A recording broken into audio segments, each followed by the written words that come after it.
আসসালামু আলাইকুম প্রিয় ষষ্ঠ শ্রেণীর শিক্ষার্থীরা, সবাই কেমন আছো? আশা করি সবাই অনেক অনেক ভালো আছো। তো আই হোপ তোমাদের পরীক্ষাগুলো অনেক ভালো হচ্ছে। তো ফার্স্ট অফ অল তোমরা আমাকে কমেন্ট করে জানাবে যে তোমাদের পরীক্ষা কেমন হয়েছে। তোমরা অবশ্যই কমেন্ট করে জানাবে। তো বিষয়টা আজকের ভিডিওতে নিয়ে আসলাম তোমাদের বিজ্ঞান বিষয়ে একটি নমুনা প্রশ্নপত্র। তোমরা এই নমুনা প্রশ্নপত্র ভালো করে পড়ে যাবে, কারণ তোমরা দেখেছো যে অনেক স্কুলে কিন্তু আমার প্রশ্নপত্র থেকে হুবহু কমন এসেছে। কোনো কোনো স্কুলে 90%, 95% এইভাবে কিন্তু কমন এসেছে। তোমরা কি করবে, অবশ্যই আমি যে নমুনা প্রশ্নপত্র ভিডিওগুলো দিব তোমরা একবার হলেও এগুলো সমাধান করে যাবে। তো বিষয়টা ভিডিও শুরু করার আগে একটি কথা, তোমরা যারা এখন আমাদের চ্যানেলটিকে সাবস্ক্রাইব করোনি সাবস্ক্রাইব করে দাও, ভিডিওটিতে লাইক কমেন্ট এবং শেয়ার করে দাও। তো তোমাদের যে ষষ্ঠ শ্রেণীর বিজ্ঞান, এটা কিন্তু আমি পূর্বে একটা ভিডিও দিয়েছি, তোমরা যদি দেখো নাই আমি সেই প্লেলিস্ট লিংক ভিডিও ডেসক্রিপশন বক্সে দিয়ে রাখবো, অথবা ফেসবুকে ইউটিউবের যে প্লেলিস্ট অপশন সেখানে তুমি গেলে কিন্তু প্লেলিস্ট পেয়ে যাবে। তো এখানে তোমাদের যে বিজ্ঞান বিষয়টা পূর্ণ নম্বর হচ্ছে 100, সময় দেওয়া হবে 3 ঘন্টা। তো 1 নম্বর যে প্রশ্ন, এটা বলেছে 1 সিসি অর্থাৎ 1 সেন্টিমিটার কত। তো এখানে আমি জাস্ট তোমাদের অ্যান্সার গুলো বলে দিব, কারণ প্রতিটি এমসিকিউ ব্যাখ্যা সহকারে পড়ালে কিন্তু অনেক লং হয়ে যাবে। তো এখানে 1 নম্বর প্রশ্নের সঠিক অ্যান্সারটি হবে গ 1 কিলোমিটার। তারপর 2 নম্বর প্রশ্ন বলেছে যে ক্ষেত্রফল হবে, তো ক্ষেত্রফল হবে 2 ইন্টু দৈর্ঘ্য যোগ প্রস্থ। তো এখানে 2 নম্বর প্রশ্নের সঠিক অ্যান্সারটি হবে ক 1 দৈর্ঘ্য গুণ প্রস্থ। তারপর এখানে বলছে নিচের তথ্যের আলোকে 4 ও 3 ও 4 নং প্রশ্নের উত্তর দাও। তো এখানে বলছে করিমের কিছু জমিতে ফসল ভালো হয় না, তাই সে বৈজ্ঞানিক পদ্ধতিতে অবলম্বনে একটি পরীক্ষা পরিচালনা করে সিদ্ধান্ত নেন। এক্ষেত্রে করিমকে বলা যায়। তো এখানে 3 নম্বর প্রশ্নের সঠিক অ্যান্সারটি হবে এই যে ঘ নাম্বার, যে বিজ্ঞান মনস্ক।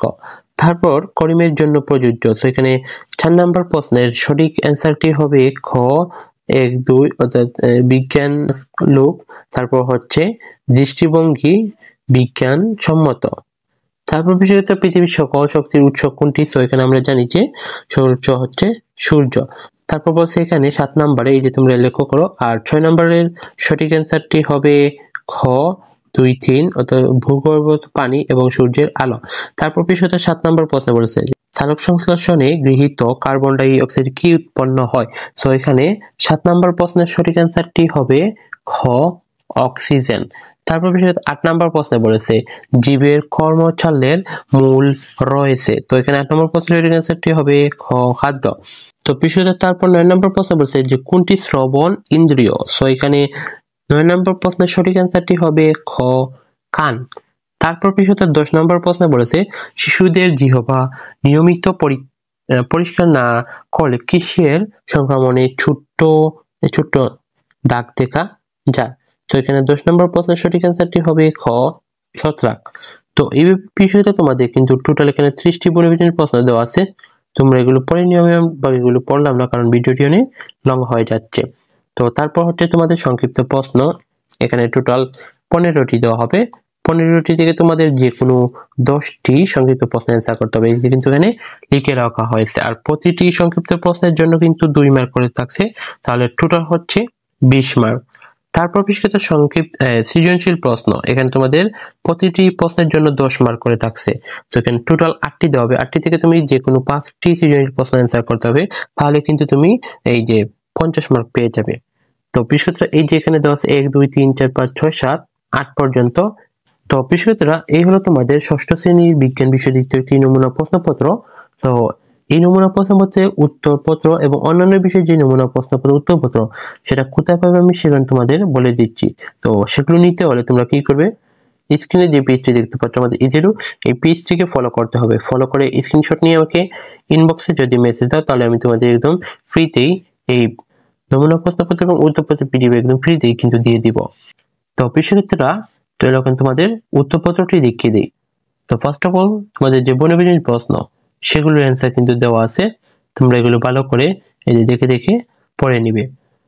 তারপর হচ্ছে এখানে সংক্ষিপ্ত প্রশ্ন, তো এটা হচ্ছে 1 নাম্বার সংক্ষিপ্ত প্রশ্ন এবং তার সমাধান। বলে তরল সম্পদের আয়তন কিভাবে নির্ণয় করা যায়। তারপর এখানে এই যে এটা হচ্ছে 2 নম্বর, যে চালক সংশ্লেষণ পরীক্ষা রুদ্রোজ্জ্বল স্থানে করা যায় কেন। তো এগুলো কিন্তু সংক্ষিপ্ত প্রশ্ন এবং তার সমাধান দেওয়া আছে, তো তোমরা যদি এগুলো নিতে চাও তাহলে কি করবে, আমাদের ইজি ফেসবুক পেজ থেকে ফলো করতে হবে। ফলো করে একটা স্ক্রিনশট নিয়ে আমাকে ইনবক্সে যদি তুমি কি করো মেসেজ দাও, তাহলে আমি তোমাদের একটি প্রাইভেট হোয়াটসঅ্যাপ গ্রুপে লিংক পাঠিয়ে দেবো। এই লিংকে গ্রুপে যুক্ত হলে সকল বিষয় নমুনা প্রশ্নপত্র এবং উত্তরপত্র কিন্তু একসাথে পেয়ে যাবে। তো বিষয়ত তোমাদের এই যে সংক্ষিপ্ত প্রশ্ন দেওয়া আছে, তোমরা এগুলো ভালো করে পড়ে নিবে। আমি পড়লাম না, ভিডিওটি অনেক লম্বা হয়ে যাচ্ছে। তারপর হচ্ছে এই যে এগুলো হচ্ছে সৃজনশীল প্রশ্ন 1 নাম্বার এবং তার সমাধান দেওয়া আছে। তারপর হচ্ছে এটা 2 নাম্বার সৃজনশীল প্রশ্ন এবং তার সমাধান। তারপর হচ্ছে এই যে এটা 3 নাম্বার।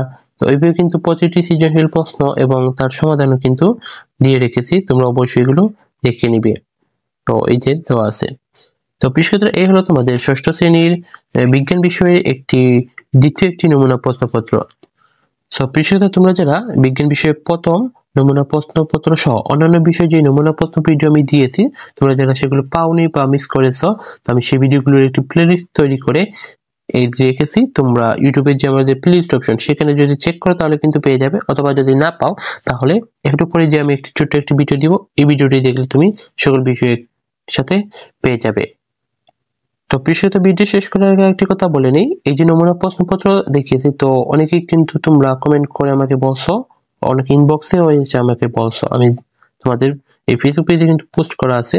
তো তোমাদের যে বিগত যে পরীক্ষাগুলো হয়েছে সেগুলোতে অনেক স্কুলে কিন্তু হুবহু কমন এসেছে, কোন কোন স্কুলে এই যে 90% 70% কমন এসেছে, তোমরা অনেকে আমাকে কমেন্ট করে জানিয়েছো। তো যেহেতু একটি প্রশ্নপত্রের পরীক্ষা হচ্ছে না, আগে তোমাদের একটি প্রশ্নপত্র পরীক্ষা হতো, কিন্তু এখন থেকে বিভিন্ন স্কুলে ভিন্ন ভিন্ন প্রশ্নপত্র পরীক্ষা হচ্ছে, তাই সবার প্রশ্নপত্র সেম নয়। তোমরা অবশ্যই আমি যে নমুনা প্রশ্নপত্র ভিডিও দেই, তোমরা এই প্রশ্নপত্র সমাধান করে যাবে। কোনো না কোনো স্কুলে কিন্তু ইনশাআল্লাহ এই প্রশ্নপত্র থেকে কমন পড়বে। তো বিশেষত এই ছিল আজকের ভিডিও। নেক্সট ভিডিওতে কোন বিষয়ে নমুনা প্রশ্নপত্র নিয়ে হাজির হবো তোমরা অবশ্যই কমেন্ট করে জানাবে। তো এখন তোমরা এই ভিডিওটি দেখে নাও। প্রিয় শিক্ষার্থীরা, বার্ষিক পরীক্ষার সকল বিষয়ের নমুনা প্রশ্নপত্র এবং উত্তরপত্র পেতে তোমরা আমাদের ইউটিউব চ্যানেলের হোম পেজে আসবে। তারপর এখানে দেখতে পারবে একটি লেখা আছে এই যে প্লেলিস্ট অপশন, এই প্লেলিস্ট অপশনে তোমরা এখানে ক্লিক করবে। তো আমি ক্লিক করে নিলাম। তারপর তোমরা একটু এই যে নিচে স্ক্রল করবে, নিচে স্ক্রল করলে এখানে এই যে তোমরা দেখতে পারবে সকল শ্রেণীর কিন্তু প্লেলিস্ট আমি সাজিয়ে রেখেছি। প্রথমে এই যে নবম শ্রেণীর বার্ষিক পরীক্ষা 2025-এর এই প্লেলিস্টে যদি তোমরা ক্লিক করে, আমি তোমাদের দেখাই, এই যে ক্লিক করলাম, আমি ক্লিক করে কিন্তু এই যে নবম শ্রেণীর সকল বিষয়ের বার্ষিক পরীক্ষা নমুনা প্রশ্নপত্র এখানে দেওয়া আছে। তারপর এই যে আমি যদি দেখাই যে অষ্টম শ্রেণীর বার্ষিক পরীক্ষার নমুনা প্রশ্নপত্র, তো এই যে তোমরা এখানে ক্লিক করবে, ক্লিক করলে এই যে নিচে কিন্তু সব অষ্টম শ্রেণীর নমুনা প্রশ্নপত্র এখানে দেওয়া আছে। তারপর এইভাবে এই যে ক্লাস 7-এর তোমরা যারা আছো সব বিষয় নমুনা প্রশ্নপত্র এবং উত্তরপত্র কিন্তু এই প্লেলিস্টে সাজিয়ে রেখেছি। তারপর এই যে ষষ্ঠ শ্রেণীর যারা আছো তোমরাও এই যে এখানে ক্লিক করবে, ক্লিক করার পরে এই যে তোমাদেরও কিন্তু এখানে সব বিষয়ের সাজেশন দেওয়া আছে। তো এইভাবে কিন্তু তোমরা সকল বিষয় নমুনা প্রশ্নপত্র এবং উত্তরপত্র পেয়ে যাবে।